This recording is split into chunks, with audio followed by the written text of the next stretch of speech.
grande e forte vento fendia os montes e despedaçava as penhas diante do Senhor.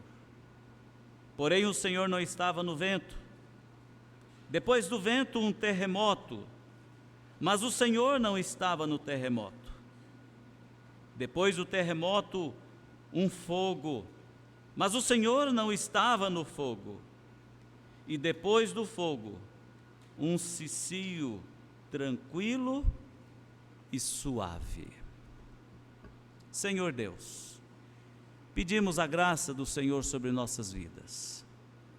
A leitura da Tua palavra lida, nossas vidas já tocadas pelo Senhor, quando podemos aqui, ó Pai, contemplar a Tua glória, Te louvar, Te exaltar. E agora, ó Pai, queremos nos calar diante do Senhor para ouvir os Teus ensinamentos. Que o Senhor cresça, que nós diminuamos naquilo que for necessário, principalmente no que diz respeito ao nosso pecado. E que o Senhor, ó Deus, edifique e nos ensine para também crescermos espiritualmente e sermos edificados na Tua vontade, no Teu propósito, em nome de Jesus. Amém. Meus queridos, existem expressões na Bíblia que exigem de nossa parte uma boa reflexão. A propósito, tenho tido a oportunidade de conversar com algumas pessoas que têm sido honestas em dizer: pastor, eu tenho lido a Bíblia, mas eu não consigo entender algumas passagens. E eu quero então dizer para o irmão que está aqui hoje e que está ouvindo a pregação: nós precisamos ler a Bíblia e procurar o máximo possível, com todo o nosso empenho, com todo o nosso esforço, refletir naquilo que estamos lendo. Refletir é pensar, é fazer aquele jogo do espelho. Olha para o texto vai sobre você, e você volta para o texto, e o texto volta para você, e assim nesse momento você vai com certeza poder entender melhor, entender o contexto, entender a lição de Deus para a sua vida. Por exemplo, Elias, nesse trecho que nós lemos aqui no capítulo 19 do primeiro livro dos Reis, os versículos 11 e 12, preste atenção na releitura. Disse Deus a Elias: sai e põe-te neste monte perante o Senhor. E olhe só, e eis que passava o Senhor, e um grande e forte vento fendia os montes e despedaçava as penhas diante do Senhor, porém o Senhor não estava no vento. Depois do vento, um terremoto, mas o Senhor não estava no terremoto. Depois do terremoto, um fogo, mas o Senhor não estava no fogo. E depois do fogo, um cicio tranquilo e suave. Cicio tranquilo e suave. Deus não estava no fogo, Deus não estava no terremoto, Deus não estava no vento. Então a melhor maneira de entendermos esta passagem de uma maneira simples, numa reflexão simples, seria como: e depois do fogo, uma mansa voz, ou uma voz mansa e delicada. Ou como a tradução literal do texto original em hebraico: e depois do fogo, um som de terna quietude. Olhe só como esta passagem é importante. Por que é importante? Por que foi importante para Elias? E por que pode ser importante para mim e para você hoje? Olhando para o texto, nós vamos observar que era importante para Elias porque ele precisava entender algo que até então ele não havia entendido. Sua bravura e a sua intrépida ação profética possuía algo que não era de Deus. E nós também precisamos prestar atenção nisso. para verificarmos o que faz parte da nossa vida, ainda que da nossa vida cristã ou da nossa vida religiosa, o que não faz parte com fé, conforme Deus espera que nós sejamos. E foi essa voz que Elias, nesse momento, tomado pelo desânimo e escondido no Monte Horebe, após a rainha Jezabel o perseguir para matá-lo, ouviu e teve a sua vida profundamente impactada.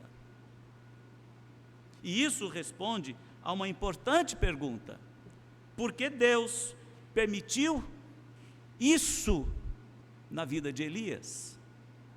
E trazendo para os nossos dias, porque Deus permite coisas assim conosco?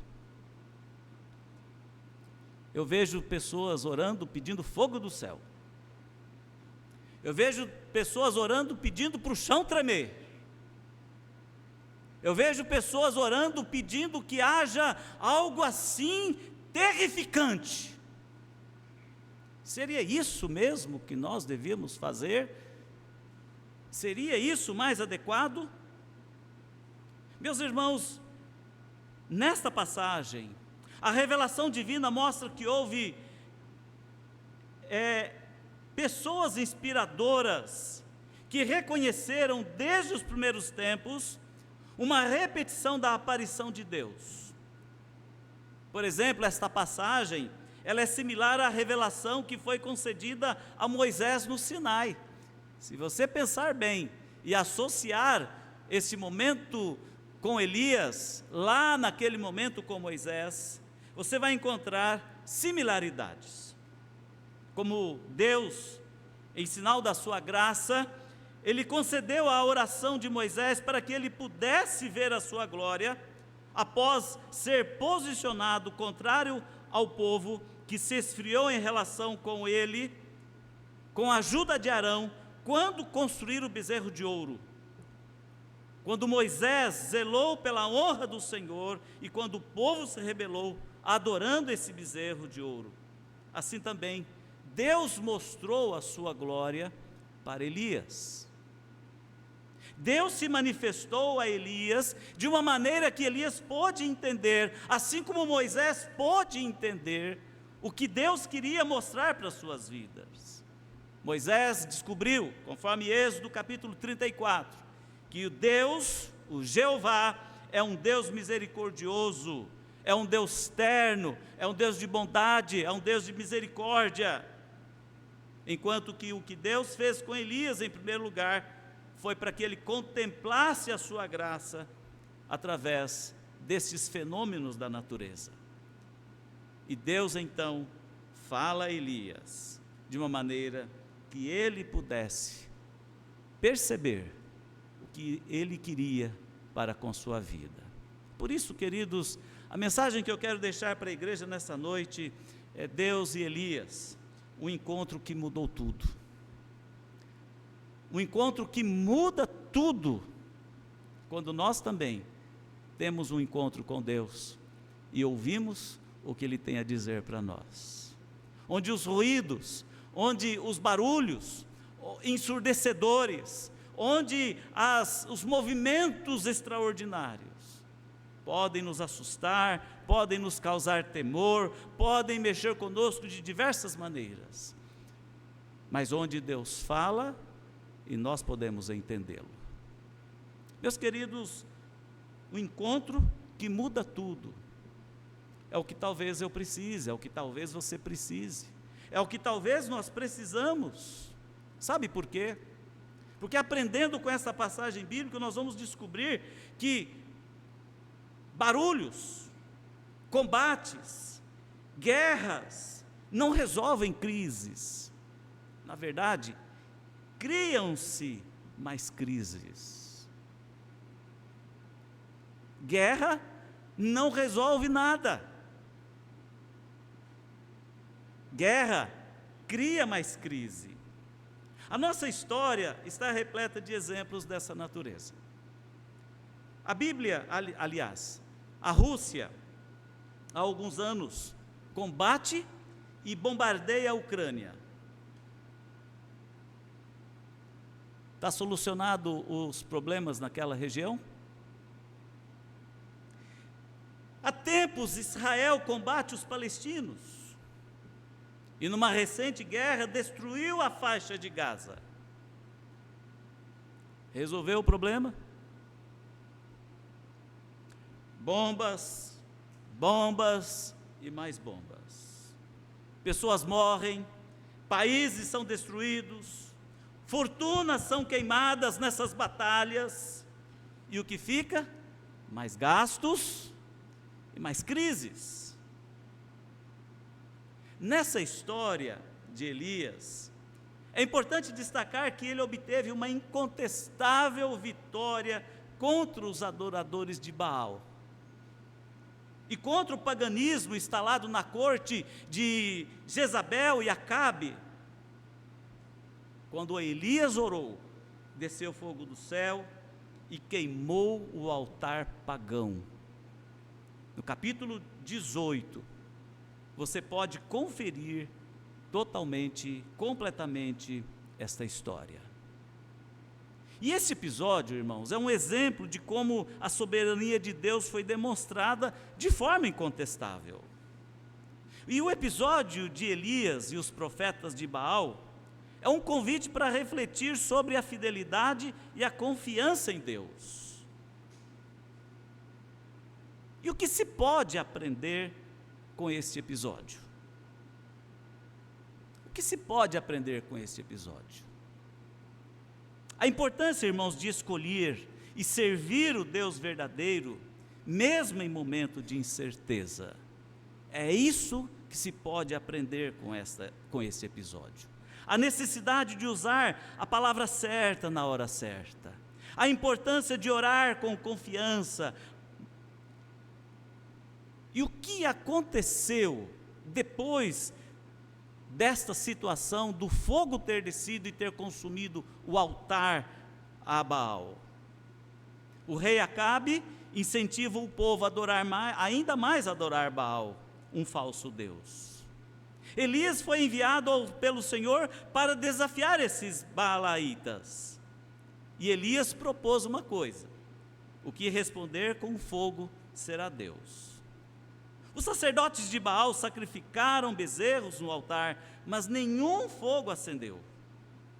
Então Elias encharcou o altar com água, demonstrando a confiança no poder de Deus. O Senhor enviou fogo do céu, consumindo o sacrifício, a madeira, as pedras e a água. O povo ajoelhou-se e disse: o Senhor é Deus. E Elias matou os profetas de Baal. E qual foi o resultado de tudo isto?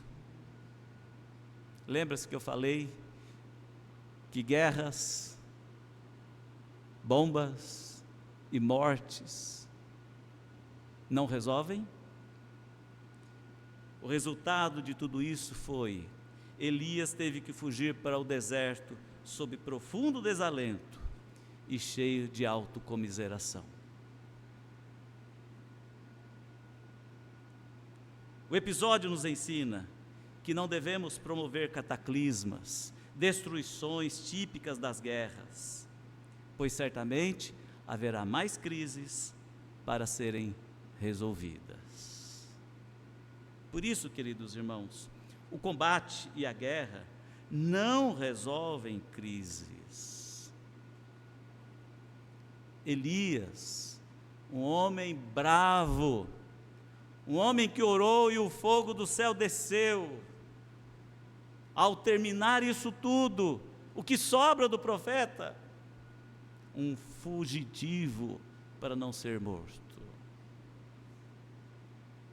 Provérbios, capítulo 15, versículo 1, ensina o seguinte: a resposta branda desvia o furor, mas a palavra dura suscita a ira. A língua dos sábios adorna a sabedoria, mas a boca dos tolos derrama a insensatez. O versículo significa que falar com bondade e tranquilidade pode acalmar pessoas zangadas. enquanto falar com grosseria ou gritar pode deixá-las ainda mais nervosas. Elias precisava aprender isto, que não era com atitudes bravias, com fogo, saraivada, com vendavais, com terremotos, que ele ia ser usado por Deus. Esta é a primeira resposta à pergunta: por que Deus permitiu que estas coisas acontecessem com Elias? Para ele aprender importante lição. Quem de nós, ou qual de nós, não precisa aprender uma lição como essa?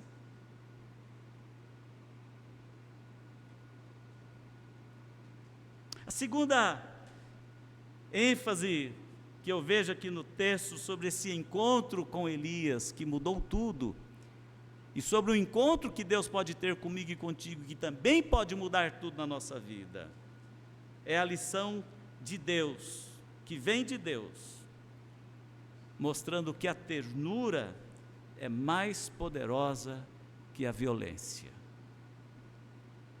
A ternura é mais poderosa que a violência.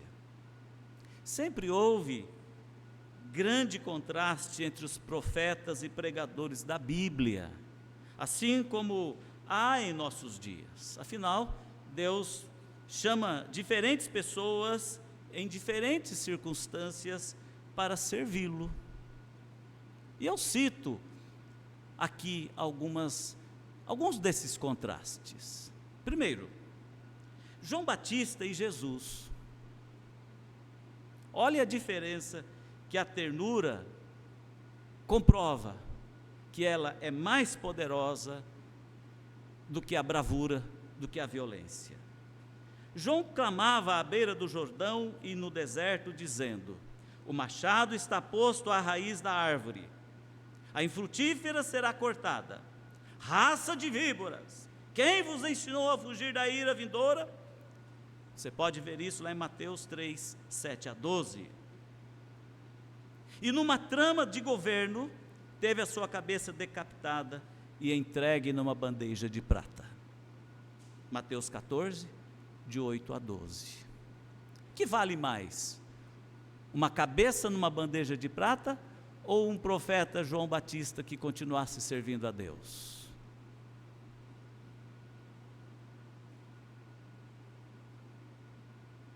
Outro contraste, o contraste, Cristo fala em outro tom.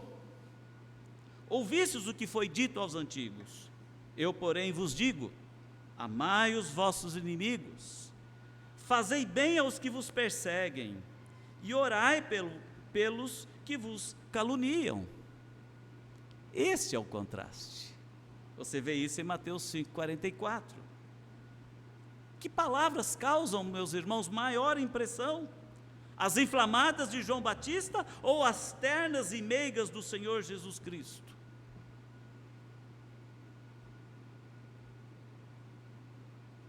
Pensa nisso. O apóstolo Paulo, queridos, mostra também: abençoai os que vos perseguem, abençoai e não amaldiçoeis. Romanos capítulo 12, 14 a 21. Jesus, irmãos, ensinou a lei do amor, conforme nós podemos observar no Evangelho de João 13, 34 a 35. Novo mandamento vos dou, que vos ameis uns aos outros, assim como eu vos amei, que também vos ameis uns aos outros. Nisto conhecerão todos que sois meus discípulos, se tiverdes amor uns aos outros. E Jesus dá o exemplo.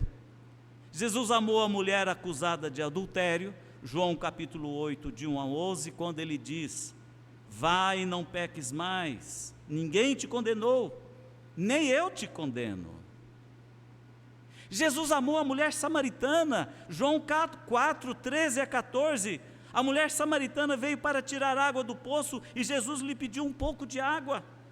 A mulher samaritana ficou surpresa porque os judeus não se davam bem com os samaritanos. Então Jesus lhe explicou que ele tinha água viva, que tirava a sede para sempre e dava a vida eterna.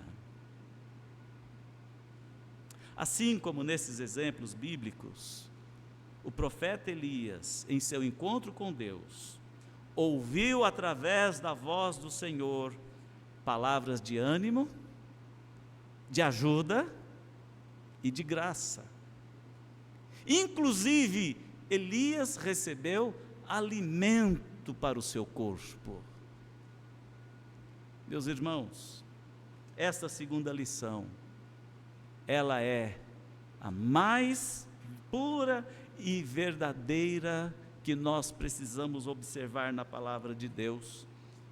A ternura é mais poderosa que a violência. Será que nós não precisamos, assim como Elias precisava, que não era tirando a vida dos profetas de Baal, que não era matando, que não era fazendo isto, que ele estaria realmente sendo um instrumento nas mãos de Deus? Às vezes eu vejo pais desesperados com os filhos. Pastor, eu já bati. Pastor, eu já pus de castigo. Pastor, eu já tirei privilégios. Pastor, eu já xinguei. Pastor, eu já dei de louco lá em casa. E não resolveu. Não vai resolver. Em vez de bombas, em vez de fogo do céu, em vez de acusações, em vez de gritos, há pais que pegam a Bíblia e socam na cabeça do menino.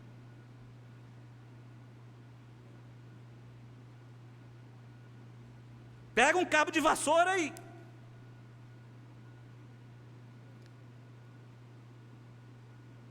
Especificamente sobre isso, a propósito, o apóstolo Paulo diz aos Efésios: pais, não aborreça os seus filhos, para que eles não venham a desistir.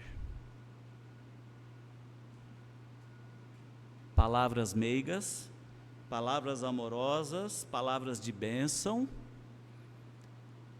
resolvem mais do que violência.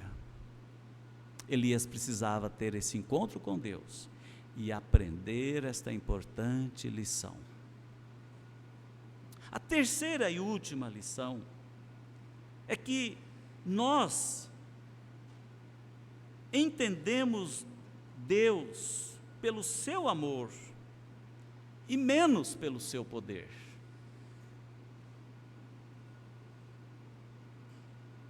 Eu olho para Elias nessa passagem bíblica e vejo o destaque, a ênfase que o escritor dá para nós.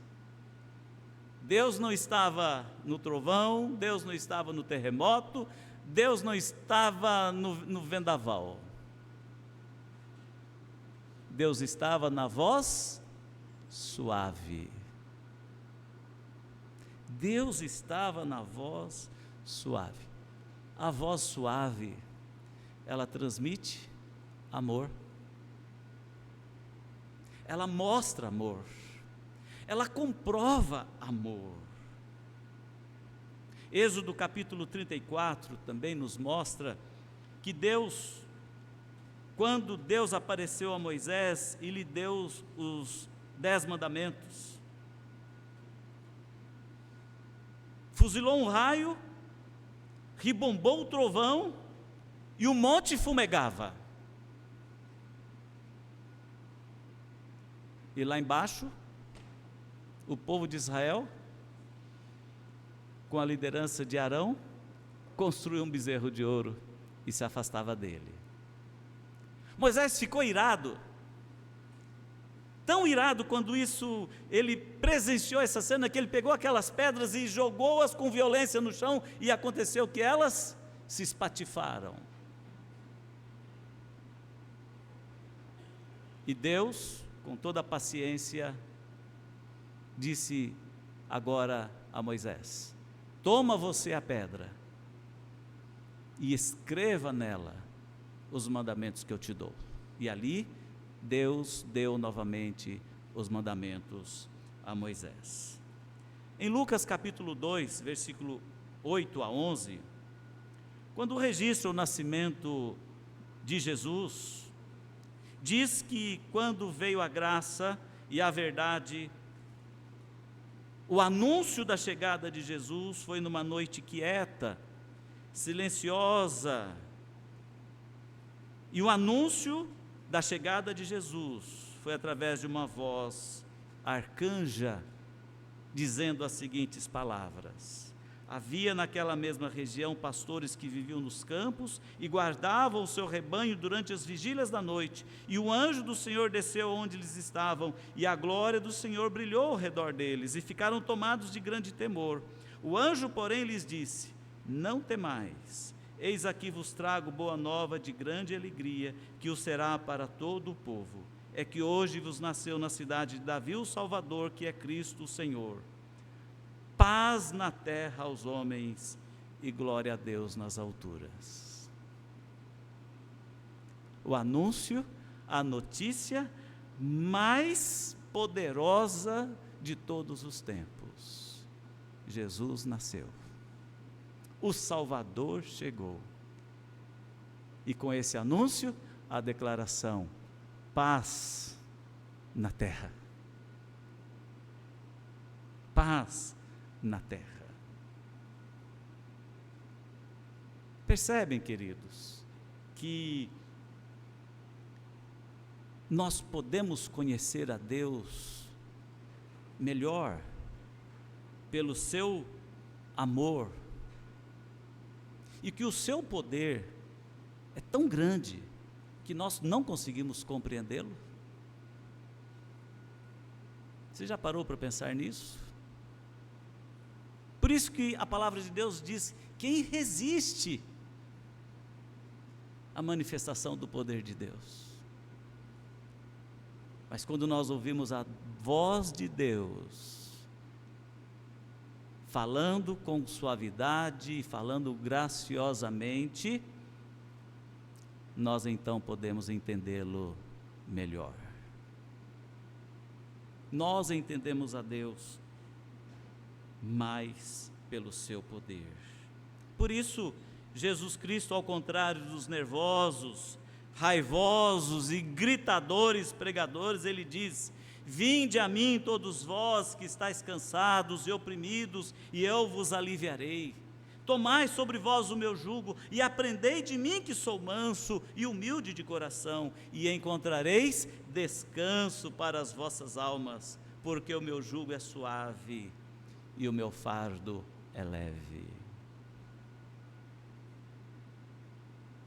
Não lhe soa com suavidade uma palavra, um ensinamento de Jesus como esse? Irmãos, muito tempo antes, Elias, depois do fogo, ouviu a voz mansa e delicada que falou ao seu coração, voz que o chamou, voz que o levantou e lhe deu novo ânimo, voz que o encorajou para fazer o seu trabalho, para seguir o seu caminho e ser melhor do que ele fora antes. E eu o desafio a continuar lendo este trecho da Bíblia a partir do capítulo 18, e você vai descobrir que Elias se tornou um maior, ou se não dos maiores profetas de Israel, depois desse encontro com Deus. Tudo foi modificado. Um encontro que mudou tudo. Será que você não está precisando de um encontro que venha provocar mudanças na sua forma de servir a Deus, na sua forma de amar a Deus, de andar com Deus, de caminhar com Deus? Eu quero concluir esta mensagem dizendo o seguinte, meu irmão, minha irmã: Deus entende a nossa necessidade e espera. Deus entende a nossa necessidade e nos oferece oportunidades novas. Deus fala e dá tempo para a mente humana entendê-lo. Deus fala e nos dá oportunidade para sermos mudados. Que esta passagem bíblica, esta experiência de Elias, esse grande contraste de um profeta raivoso, bravo, com aquele episódio, a exemplo do episódio do altar dos Balaítas, e o contraste com Elias, depois desse encontro com Deus, que se torna um grande profeta, maior do que antes, possa nos inspirar, possa te inspirar a ouvir mais Deus. E quando tiver uma passagem bíblica assim, que você diga, olha, não estou entendendo isso direito, que você possa gastar um tempo para refletir melhor nela, e ver que a mensagem bíblica, a mensagem que vem de Deus, ela atende a sua necessidade que pode mudar a sua vida para melhor, e torná-lo melhor servo, melhor discípulo, melhor crente, melhor irmão na fé, melhor em tudo. Que Deus te abençoe, que você tenha um encontro com Deus especial para lhe promover grandes mudanças. Vamos orar. Baixe sua cabeça. Ó Deus, nós vimos como Elias foi impactado e como foi importante que ele passasse por aquele momento profundo de tristeza, momento de senso de abandono, momento até de dor, momento de medo, de fuga, ó Deus, para não ser morto, mas que depois, ó Pai, naquele momento quebrantado, ele pôde ter um encontro muito especial com o Senhor, e pôde ouvi-lo de uma maneira tal, que o seu ministério, que a sua vida pessoal, que a sua vida como profeta, foi modificada para melhor.